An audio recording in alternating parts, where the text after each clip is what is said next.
Hello बच्चों, स्वागत है आपका अपने चैनल डिफेंस ट्यूटर में। आज की इस वीडियो में आपको बताएंगे इंडियन कोस्ट गार्ड, नाविक, जीडी, डीबी और यांत्रिक के बच्चों के लिए टॉप 50 जीके और जीए के कुछ क्वेश्चंस को। बच्चे, यहाँ पे हम जितने भी क्वेश्चंस आपको बताएंगे सिंपली आपको बता दें, उस सभी क्वेश्चंस को आपको एक बार सुनना है और उसको याद रखना है। यहाँ पे हम किसी भी क्वेश्चंस के कुछ एक्स्ट्रा चीज़ या फिर कुछ एक्स्ट्रा रीजन्स आपको नहीं देंगे। सिंपली जो क्वेश्चंस है सिंपली उसके सॉल्यूशंस बताते हुए चलेंगे। हालांकि अभी समय कम है तो आपको जो क्वेश्चंस भी दिया जा रहा है वो याद कर लीजिए। आप अपना जो हमने स्ट्रेटेजी का वीडियो डाला है, हमने जो भी स्ट्रेटेजी का वीडियो डाला है आपके एग्जामिनेशन के रिगार्डिंग, उस स्ट्रेटेजी वीडियो को जाकर देखें और उसी स्ट्रेटेजी वीडियो के साथ हम चल रहे हैं और उसी स्ट्रेटेजी वीडियो को लेकर हम चल रहे हैं, तो उसे देखें और उसे फॉलो करें। आपके एग्जामिनेशन जरूर अच्छे जाएंगे। ठीक है, तो आइए बढ़ते हैं सभी क्वेश्चंस में। और क्वेश्चंस में बढ़ने से पहले आपसे रिक्वेस्ट रहेगा कि वीडियो अच्छा लगे तो लाइक जरूर कीजिएगा। इसी वीडियो में, इसी पार्टिकुलर वीडियो में हम आपको टोटल 50 क्वेश्चंस को करवा देंगे। फिर आगे आने वाले वीडियोस में भी हम आपको दूसरे क्वेश्चंस देंगे और इस वीडियो का पीडीएफ आपको 2-3 दिन के अंदर में हमारे टेलीग्राम चैनल पर मिल जाएगा, तो उसे जाकर जरूर ज्वाइन कर लीजिएगा। ठीक है, क्योंकि पीडीएफ बनाने में थोड़ा सा यहाँ से लेट होता है। ठीक है, चलिए स्टार्ट करते हैं अपने वीडियो को। तो पहला क्वेश्चन हमारा, और वीडियो अच्छा लगे बच्चे तो जरूर लाइक कीजिएगा और चैनल को भी सब्सक्राइब कीजिएगा और प्लीज़ बच्चे दोस्तों में शेयर कीजिए ताकि उन्हें भी इसका लाभ हो सके और उन्हें भी लगे कि हाँ यहाँ से कुछ अच्छी चीज़ सिखाई जा रही है। ठीक है, तो आइए पहले क्वेश्चन की ओर बढ़ते हैं।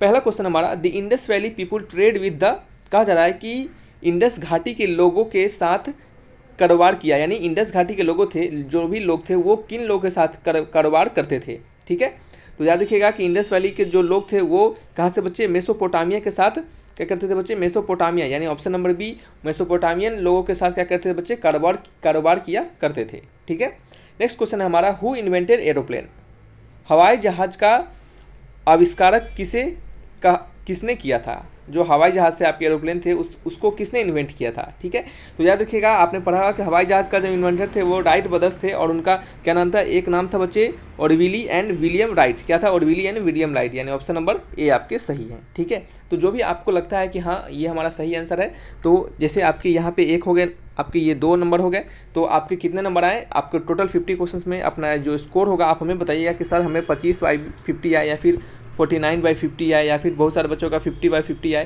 यानी कितना आप जरूर हमें बताइएगा। ठीक है, कमेंट बॉक्स में लिखिएगा और अपने जितने भी आपके मार्क्स आते हैं आप बताइएगा और ईमानदारी से इसको दीजिएगा। ठीक है, चलिए नेक्स्ट बात करते हैं। Digital computer use a dash system to encode data and program. Digital computer data और प्रोग्राम को एनकोड करने के लिए डैश सिस्टम का उपयोग करता है। बताइए किस सिस्टम का उपयोग करता है। तो याद होगा आपको, आपने पहले से भी पढ़ा होगा कि डिजिटल कंप्यूटर में जो डाटा सिस्टम को इनकोड किया जाता है या फिर किसी प्रोग्राम को इनकोड किया जाता है तो वो होता है बच्चे बाइनरी सिस्टम से, यानी बाइनरी सिस्टम कहने में तो 0 और 1, इस दोनों से ही हम किसी सिस्टम को प्रोग्राम करते हैं और उसको इनकोड करते हैं। ठीक है, चलिए नेक्स्ट क्वेश्चन है हमारा, haemophilia is the disease of. Haemophilia किसका डिजीज़ होता है। तो याद रखिएगा हेमोफीलिया जो होता है बच्चे वो ब्लड से रिलेटेड होता है। इस हेमोफीलिया में थोड़ा सा बता दें आपको, वैसे हमने बोला है कि ज़्यादा आपको नहीं बताएंगे लेकिन फिर भी थोड़ा सा बता दें कि ब्लड जो होता है इस हेमोफीलिया डिजीज़ में, वो ब्लड का जो क्लॉटिंग प्रोसेस होता है वो बहुत स्लो हो जाता है और कहें कि न के बराबर हमारा ब्लड क्लॉट होता है। ठीक है, कारण होता है कि जो ब्लड क्लॉटिंग प्रोटीन होता है उसकी कमी हो जाती है हेमोफीलिया के दौरान। हेमोफीलिया डिजीज़ जब होते हैं किसी को तो उसमें जो ब्लड क्लॉटिंग होता है बच्चे, उसकी प्रोटीन का कमी हो जाती है और उस कमी होने के कारण हमारा ब्लड क्लॉट ही नहीं कर पाता है। ठीक है, चलिए नेक्स्ट बात करेंगे।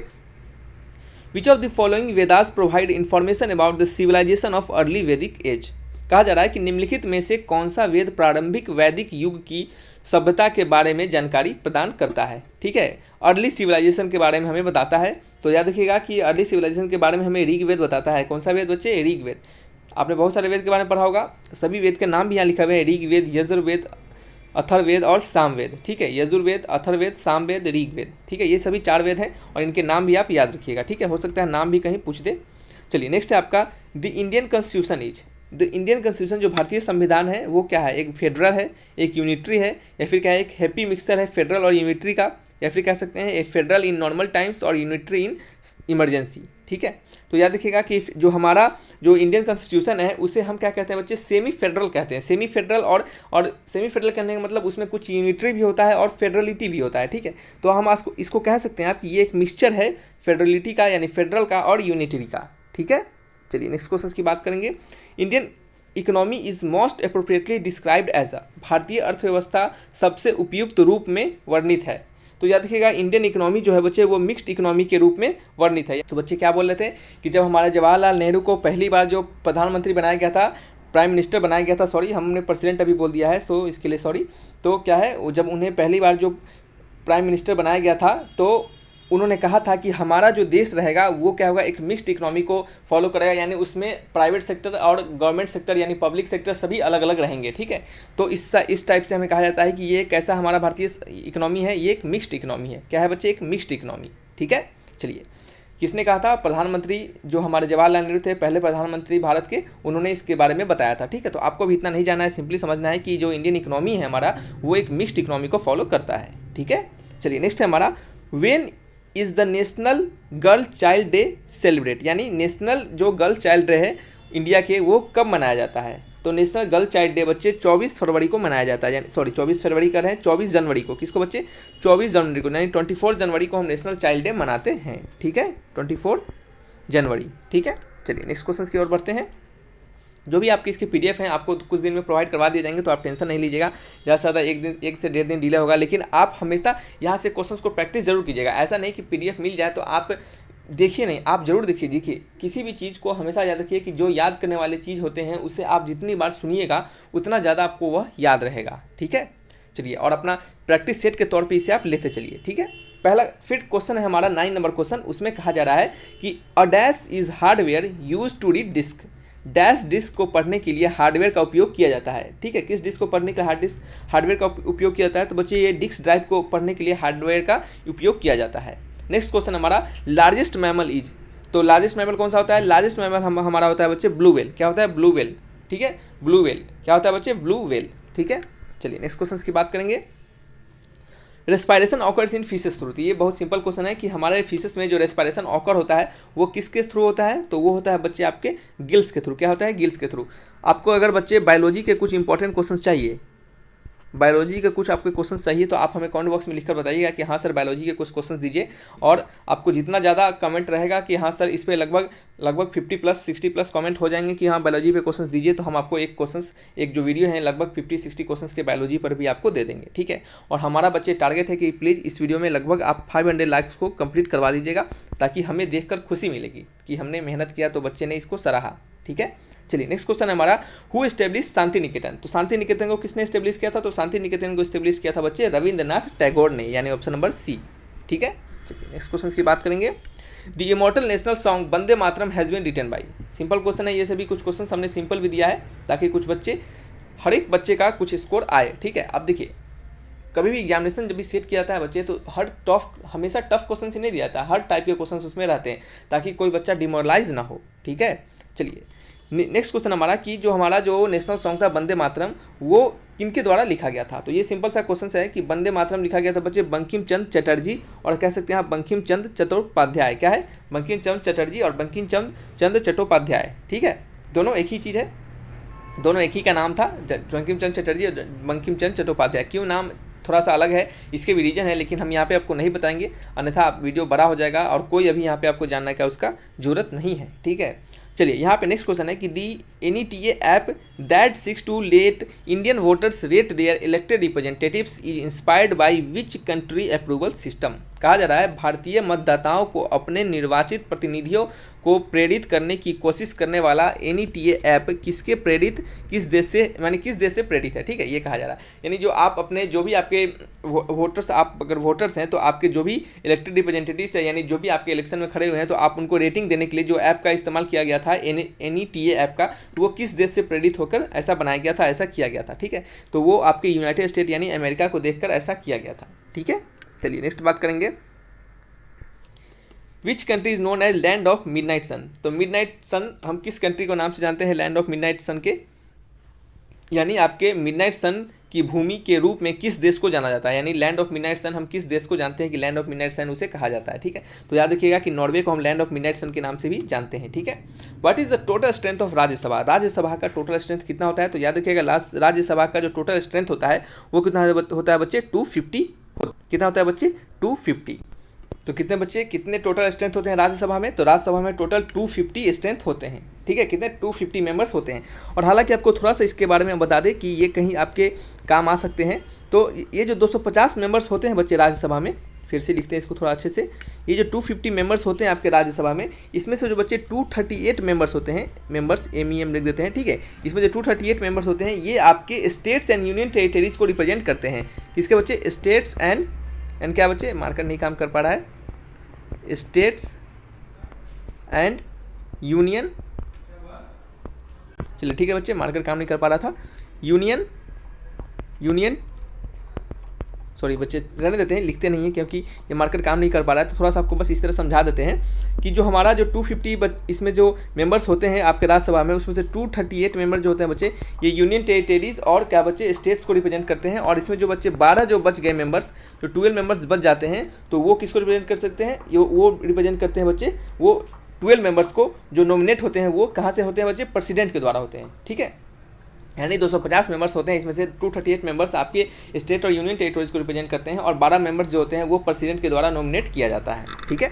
चलिए नेक्स्ट क्वेश्चन की बात करेंगे। Who was the president of Indian national Congress at the time of Indian independence? यानी भारतीय स्वतंत्रता के समय भारतीय राष्ट्रीय कांग्रेस के अध्यक्ष कौन थे, ठीक है।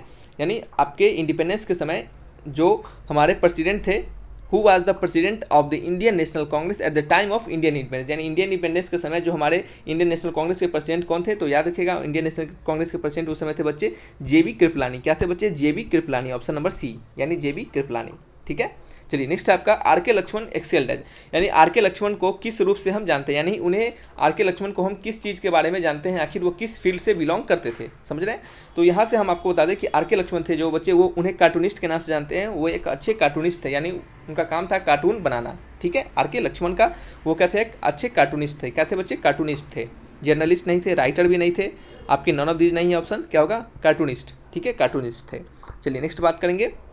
The first India to cross 7 important sea by swimming, तैरकर 7 महत्वपूर्ण समुद्र पार करने वाला पहला भारत का व्यक्ति कौन था? तो याद रखिएगा कि जो आपके कह सकते हैं आप बहुत बड़े स्विमर के नाम से जिन्हें जानते हैं, तो जिन्हें क्या किया था, जिन्होंने 7 आपके क्या किया था बच्चे? 7 इंपॉर्टेंट सीज को क्या किया था? वो ने तैर कर क्या किया था बच्चे? क्रॉस कर गया था, ठीक है। तो बताइए उनका क्या नाम था? उनका नाम था बुल्ला चौधरी। क्या नाम था बच्चे? बुल्ला चौधरी। क्या था बच्चे? बुल्ला चौधरी, ठीक है।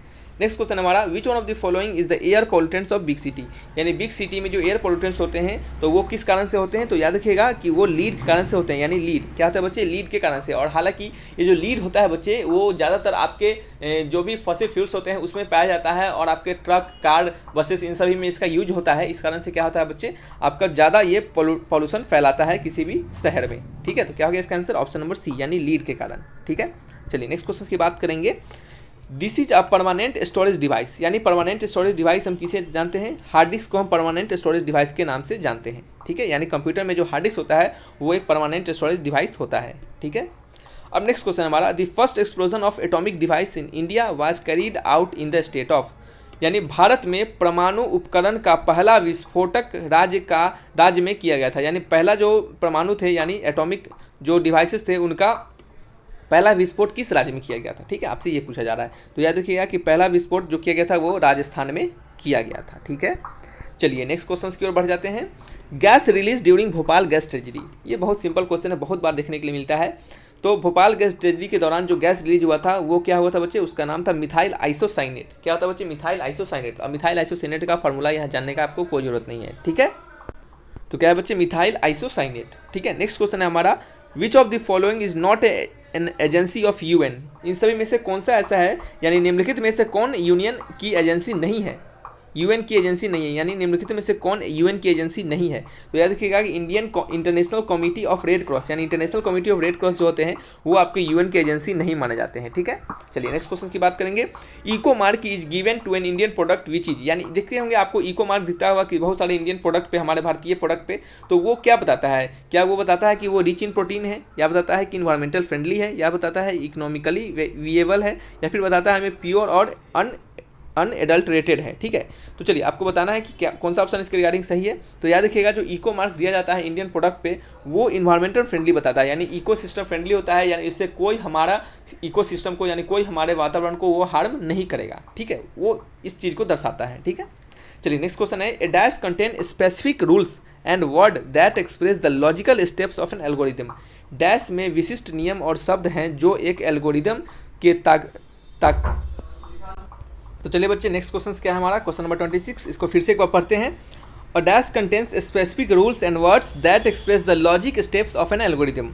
यानी डैश में विशिष्ट नियम और शब्द हैं जो एक एल्गोरिदम को तार्किक चरणों को व्यक्त करता है। ठीक है, तार्किक चरणों को व्यक्त करता है। ठीक है, तो याद रखिएगा सिंटेक्स होता है बच्चे। सिंटेक्स में क्या होता है, सिंटेक्स कंटेन करता है कुछ स्पेसिफिक रूल को। क्या होता है, सिंटेक्स में कुछ स्पेसिफिक रूल्स होते हैं और कुछ उसके अंदर वर्ड्स होते हैं। ठीक है, जो कि हमारा क्या करता है, जब हमारा कोई भी काम उसमें करते हैं, कोई भी लॉजिक स्टेप्स लेते हैं, तो क्या करता है, वो इस समय वर्क करता है। ठीक है, तो क्या होता है, a dash contains specific rules and words that expresses the logic steps of an algorithm, यानी सिंटेक्स। क्या होगा, सिंटेक्स। ठीक है, चलिए नेक्स्ट क्वेश्चन की ओर बढ़ते हैं। नेक्स्ट क्वेश्चन हमारा, built in memory of computer is. Computer की स्मृति में निर्मित है, तो कंप्यूटर की मेमोरी में क्या रहता है बच्चे, कंप्यूटर की मेमोरी में हम रोम रहता है। क्या होता है तो बच्चे, रोम, ROM, रोम। ठीक है, नेक्स्ट है आपका, विक्रम इरा स्टार्टेड फ्रॉम। विक्रम युग से शुरू हुआ, यानी विक्रम इरा जो था, विक्रम युग जो था वो कब से शुरू हुआ था। तो याद रखिएगा विक्रम युग जो था बच्चे, तो विक्रम युग कब से शुरू हुआ था, विक्रम इरा आपका स्टार्ट हुआ था 57 BC में। क्या होता है, 57 BC में। ठीक है, चलिए नेक्स्ट क्वेश्चन की बात करेंगे। On which date is world tobacco prohibition day made, यानी विश्व तंबाकू निषेध दिवस किस तिथि को मनाया जाता है। तो आपको बताना है कि टोबैको डेज किस तिथि को मनाया जाता है। तो आपको याद रखिए कि ये 31 मई को आपको world tobacco days, tobacco prohibition days, यानी प्रोहिबिशन डेज कहने का मतलब बच्चे उसके निषेध, यानी उसको निषेध करने, मना करने के लिए। ठीक है, उसको मनाया जाता है कब, 31 मई को। ठीक है, नेक्स्ट है, सुवा is the capital of which country.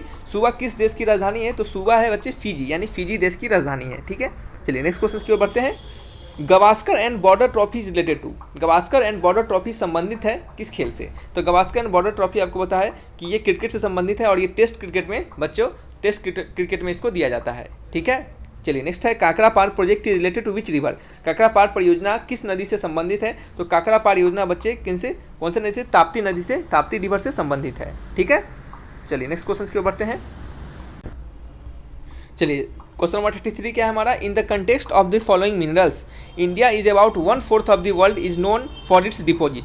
यानी निम्नलिखित खनिज के संदर्भ में भारत विश्व के लगभग 1/4 डैश के निरपेक्ष के लिए जाना जाता है।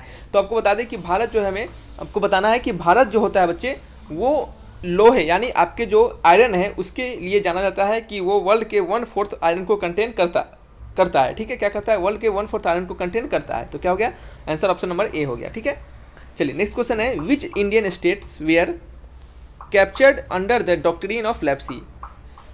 हड़प नीति डॉक्ट्रिन ऑफ लैप्सी के अंतर्गत कौन से भारतीय राज्य कब्जे किए गए थे। ठीक है, तो भारतीय राज्य डॉक्ट्रिन ऑफ लैप्सी के अनुसार झांसी थे, नागपुर था और सतारा था। क्या था बच्चे, झांसी, नागपुर और सतारा, यानी ऑप्शन नंबर बी। ठीक है, चलिए नेक्स्ट क्वेश्चन की बात करते हैं। From which layer of the atmosphere do radio waves return. यानी वायुमंडल के किस परत से रेडियो तरंगे रिटर्न होती हैं। तो बच्चे वायुमंडल के किस परत से रेडियो तरंगे वापस आती है। तो आपको याद रखना कि आयनोस्फीयर से, यानी आयन मंडल से हमारे जो ये जो आपके रेडियो वेव्स होते हैं वो क्या होते हैं, उससे टकरा के वापस आते हैं नीचे। ठीक है, नेक्स्ट क्वेश्चन है, the most urbanise country in the world is. जो सबसे ज़्यादा अर्बनाइज कंट्री है हमारे देश में, सबसे ज़्यादा अर्बनाइज कंट्री हमारे देश में नहीं, सॉरी वर्ल्ड में, यानी पूरे विश्व में। तो संसार के सर्वाधिक नागरिक देश कौन से हैं, नगरीकृत देश कौन से हैं। ठीक है, तो याद रखना बच्चे कि सिंगापुर क्या होता है बच्चे, सिंगापुर में क्या होता है, सबसे ज़्यादा अर्बनाइज कंट्री माना जाता है सिंगापुर को। ठीक है, चलिए नेक्स्ट क्वेश्चन की बात करते हैं। When did the Indian national Congress announce the attainment of पूर्ण स्वराज। यानी आपके पूर्ण स्वराज की प्राप्ति की घोषणा भारतीय राष्ट्रीय कांग्रेस ने कब की थी। ठीक है, तो आपको याद रखना है कि 1930 ईस्वी में भारतीय राष्ट्रीय कांग्रेस के द्वारा पूर्ण स्वराज की स्थापना की गई थी। तो चलिए बच्चे क्या पढ़ रहे थे, थोड़ा सा डिस्टर्बेंस के लिए सॉरी। तो क्या है कि पूर्ण स्वराज की जो क्या थी बच्चे, आपको पूर्ण स्वराज की प्राप्ति की घोषणा कब की गई थी, 1930 की ईस्वी में। कब की गई थी, 1930 ईस्वी में की गई। Who among the following was the first female ruler of medieval India. यानी निम्नलिखित में से कौन से मध्यकालीन भारत की प्रथम महिला शासक थी। ठीक है, तो आपको याद रखना है कि रजिया सुल्तान। क्या थी बच्चे, रजिया सुल्तान को हम क्या कहते हैं, first female ruler of medieval India.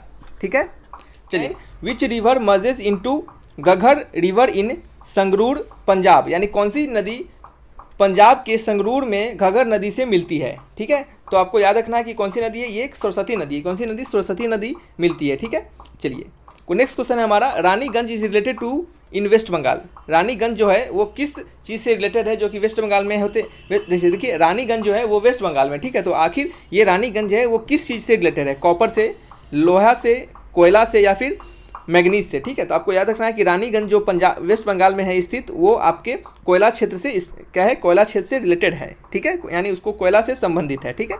चलिए नेक्स्ट क्वेश्चन की बात करते हैं। Who administrate the oath of office and secure to the state pal, यानी राज्यपाल को पद व गोपनीयता की शपथ कौन दिलाता है, ठीक है। तो राज्यपाल को गोपनीयता की शपथ जो होते हैं बच्चे, वो आपके मुख्य न्यायाधीश, यानी मुख्य न्यायाधीश कहने का मतलब चीफ जस्टिस, आपके चीफ जस्टिस जो होते हैं वही आपके राज्यपाल को शपथ दिलाते हैं, ठीक है। On which date the world press independence day celebrate, यानी किस डेट को world press independence day celebrate किया जाता है, तो वर्ल्ड प्रेस इंडिपेंडेंस डे आपके 3 मई को सेलिब्रेट किया जाता है, ठीक है। चलिए नेक्स्ट क्वेश्चन से हमारा, पंच सिद्धांतिका के लेखक हैं, यानी पंच सिद्धांतिका के ऑथर कौन है, तो पंच सिद्धांतिका के ऑथर थे बच्चे वारमिहिर, क्या थे बच्चे, वारमिहिर, यानी ऑप्शन नंबर सी वारमिहिर, ठीक है। नेक्स्ट है आपका द सतवाहन, यानी the Satavahanas made their coins mainly from which metals, यानी सतवाहना जो थे बच्चे वो किस चीज़ से अपने कॉइन को ज़्यादातर बनाते थे, ठीक है। तो आपको याद रखना है कि जो सतवाहना थे वो शीशे से अपने कॉइन को बनाते थे, यानी लीड से, यानी उनका अधिकतर कॉइन क्या थे बच्चे, लीड से बने होते थे, ठीक है। हालांकि कुछ कॉइन सिल्वर से भी होते थे, लेकिन वो बहुत कम देखने के लिए मिलते थे, इस कारण से हम इसको कहते हैं कि क्या होते हैं बच्चे, वो लीड से ज़्यादातर अपने कॉइन्स को बनाते थे, ठीक है। चलिए नेक्स्ट क्वेश्चन से हमारा, which state had the highest number of Christians, किस स्टेट में सबसे ज़्यादा नंबर ऑफ क्रिश्चियंस हैं, तो आपको याद रखना है कि नागालैंड में सबसे ज़्यादा नंबर ऑफ क्रिश्चियंस होते हैं। सॉरी बच्चे, बार बार कुछ लोग आ जा रहे थे, इस कारण से थोड़ा सा वीडियो पॉज करके हमें थोड़ा सा टाइम निकालना पड़ रहा था। तो चलिए नेक्स्ट हमारा कि क्या पढ़ रहे थे हम कि which state has the highest number of Christian, ईसाई क्रिश्चियन यानी सबसे अधिक किस राज्य में है, तो आपको बता दें कि ये किस राज्य में है बच्चे, ये आपके हैं नागालैंड में। कहाँ पे बच्चे, नागालैंड में। नेक्स्ट क्वेश्चन है, who among the following was decorated with the title of जड़ी कमल बाय इम्पेरर अकबर, सम्राट अकबर द्वारा निम्न में से किसको जड़ी कमल की उपाधि से अलंकृत किया गया था, ठीक है। तो उनका नाम था क्या, उनका नाम था अब्दुस समद, क्या है बच्चे, अब्दुस सस्मद, क्या है, अब्दुस सस्मद, ठीक है, ठीक है।